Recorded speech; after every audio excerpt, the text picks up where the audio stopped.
I like Bray a little bit as a sleeper. I don't like Y2J. I don't think he's got any momentum, even though he's got a big name. Especially his Rudy Tootie Booty. Right.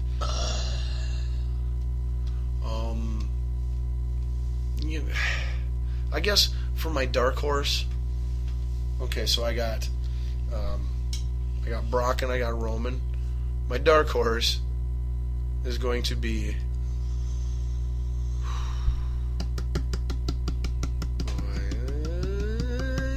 don't know.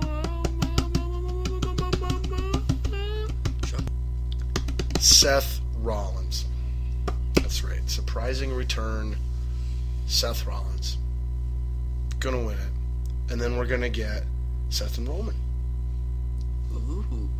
Which would be fantastic. And who knows, actually, if that were to be the case, if Seth was back, oh my gosh.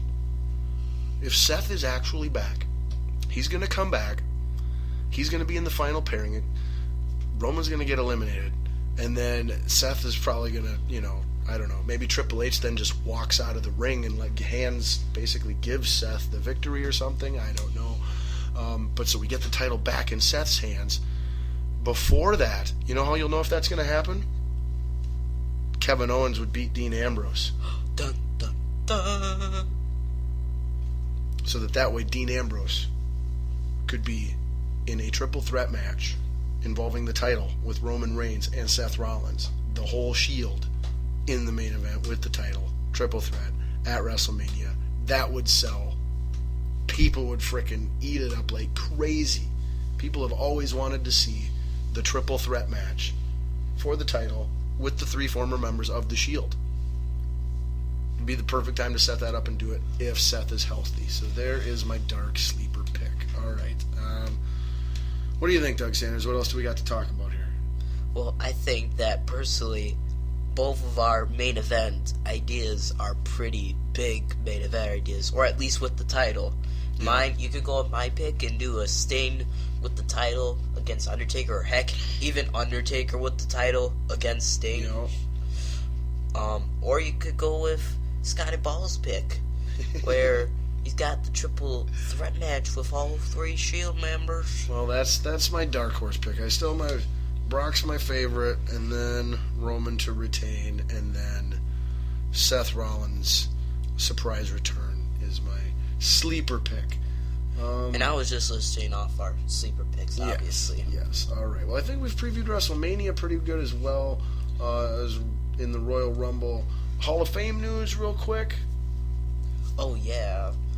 Of course, I mentioned Sting being inducted into the Hall of Fame this year. That's right. He was the first one announced, the only one officially announced so far. I say officially announced because apparently there have been some leaked, more exclusive names revealed for the WWE Hall of Fame. Now, they're not confirmed.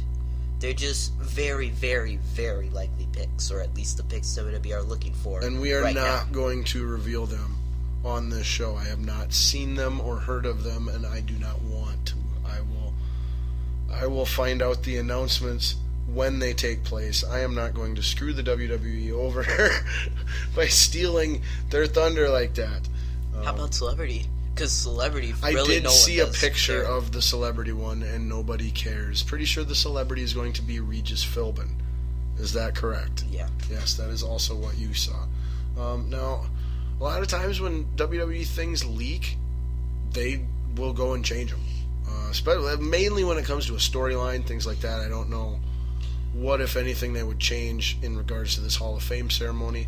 Other than they need to find out who the mole is in their office and start firing those people. Like, seriously, how does this stuff leak? There's only, there should only be like 10 people in the WWE headquarters that knows and has the emails or whatever the heck is going on. It's got to leak internally, so WWE's got problems it needs to fix there. That's, to me, the only real story in the leaks, other than the fact that I don't want to know any of them until WWE tells me. That's the whole point. And if you want to actually know who these Hall of Fame inductees are, because we won't tell you here on the show. Just type in WWE Hall of Fame 2016 in your search engine, and you'll find that as likely one of the first. Exactly. If you want to know the spoiler, you can look that up on your own time. We don't do that here on Balls Deep Sports Talk. But congratulations to Sting on the being the first inductee and undoubtedly the head of the class here for the 2016 WWE Hall of Fame. Last bit of pro wrestling talk, and then we will let Doug Sanders be on his way, and we will get to the rest of our sports talk for tonight's show. I am so excited. In just a few days, on January 27th, Wednesday, January 27th, I'll probably be, you know what, guys, it's probably going to be a Thursday night show next week as well, because Wednesday night, I got plans. I am going to be watching Lucha, Lucha, Lucha, Lucha.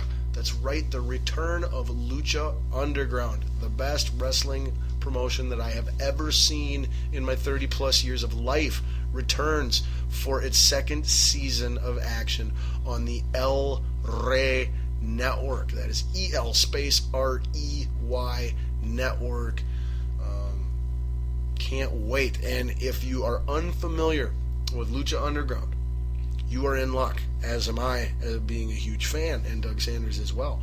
This weekend, starting at, I believe, 10 a.m. Central Standard Time on Saturday, on the El Rey Network, they are going to re-air the entire first season of Lucha Underground. All 39 episodes. Almost every episode is just an hour long.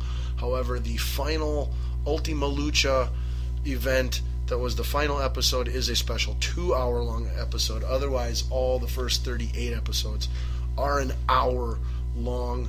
I will be setting our DVR to record all 39 episodes, as we were a little late onto the boat. I'd say we came in somewhere around episode 15 or 20, I think, is about when we started watching the product. Around January. Whenever that would have been, though, in the episodic timeline. I know we did not catch the first 5, 10, whatever episodes of the show, season 1. So if you're a wrestling fan looking for something to do this weekend, watch the El Rey Network. And if you don't have the El Rey Network, contact your satellite or cable provider tomorrow, or immediately, I should say, whenever you're listening to this, and see what you can do about buying that channel. You will thank me. It's worth it. You got any thoughts on the upcoming season 2 of Lucha Underground? I thought you actually forgot to mention a very big thing that's about Lucha Underground season 2. A big name star that you may know if you know wrestling, WWE wrestling. Then you probably know this name. Rey Mysterio is a part of Lucha Underground season 2 on the El Rey Network. That is correct. Now, we are not sure at what point, at what episode in the season he makes his debut, as he did sign on to Lucha Underground while they had started writing and filming some stuff, I'm pretty sure. So it might not be, till another month or two into the second season when we actually get to see Rey Mysterio. But yes, he is going to be a wrestler at some point in time in season 2 of Lucha Underground. He is basically replacing Alberto Del Rio, who was Alberto El Patron on last year's season 1 of Lucha Underground, and then left to go back to WWE.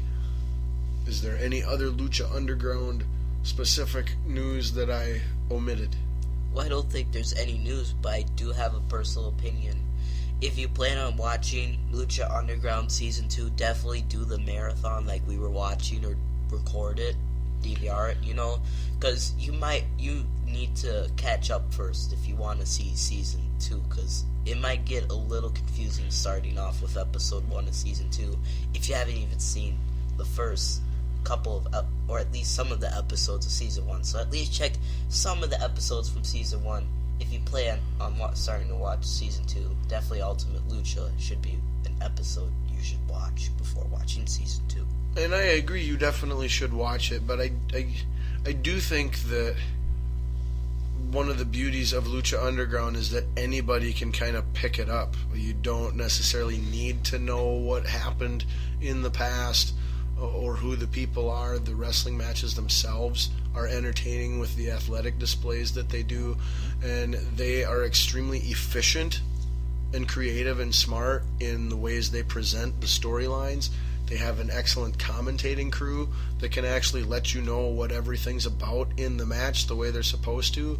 The video promos are done with a movie quality and effect to them, so they kind of own the fact that, you know, they're a pre-recorded, scripted show, and they're not...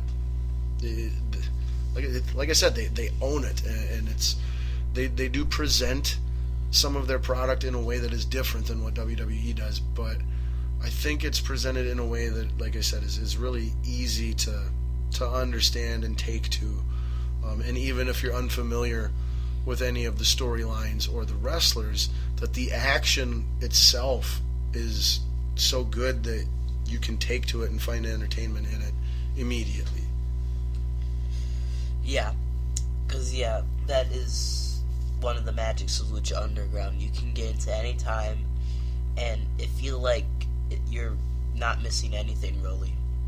Because they kind of catch up on you with the movie-style feel of it in the promos, too. Like, they will show you, like WWE, some of the past, so you don't have to worry about some of the past stuff. Right. But I do encourage, if you want to watch Season 2, at least watch one episode of Lucha Underground, maybe just one, so you can, like, get used to it, to expect what you are seeing for Lucha Underground Season 2, so you kind of know what you're going to be watching.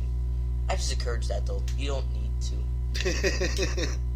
Well, there you have it. Doug Sanders isn't going to come and body slam you if you don't, but he highly recommends it. All right, well, let's let Doug Sanders get out of here, man. We've been working him like a slave, and we got other sports to talk about. Yeah, thanks again for coming in, Doug Sanders. Love having you every time, and I'm sure we will be having you back in here for our WrestleMania preview extravaganza, and we will be debuting, hopefully, a very fun item on that show that we have been working on for some time now. But we'll save that for another day. So, thanks again for coming, Doug Sanders.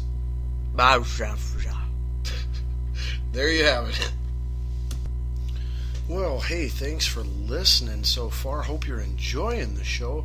And again, that was our exclusive WWE expert guru extraordinaire, Doug Sanders, coming in and helping us break down everything that's going on in the pro wrestling world, getting you totally pumped for this Sunday's Royal Rumble pay-per-view. We got plenty more topics to discuss, and, you know, in classic balls deep fashion, that last segment lasted significantly longer than planned, so I will be doing my very best to get through the remaining topics both as thoroughly and as quickly as possible. So let's go straight from Balls on Fire, which is now officially out, into the Spew full on, where we were talking NFL football. Last week's football matchups in the divisional round, where we saw the New England Patriots hosting the Kansas City Chiefs. We saw the Denver Broncos hosting the Pittsburgh Steelers. We saw the Carolina Panthers hosting the Seattle Seahawks. And we saw the Arizona Cardinals hosting the Green Bay Packers.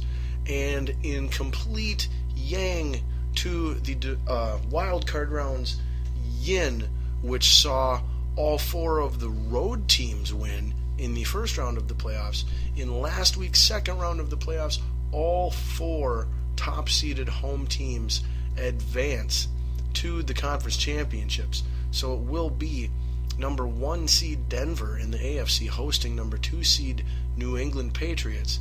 And in the NFC, we have number 1 seed Carolina Panthers hosting number 2 seed Arizona Cardinals. Now, the weekend started, a lot of people's favorite weekend of NFL football, as we get just, 2 days and nights worth of great games. So it started on Saturday, And the first game of the afternoon was the Patriots hosting the Chiefs. Patriots were in control of that game most of the time. Chiefs came back towards the end, had clock management issues, very classic Andy Reid stuff going on. The final score was 27-20.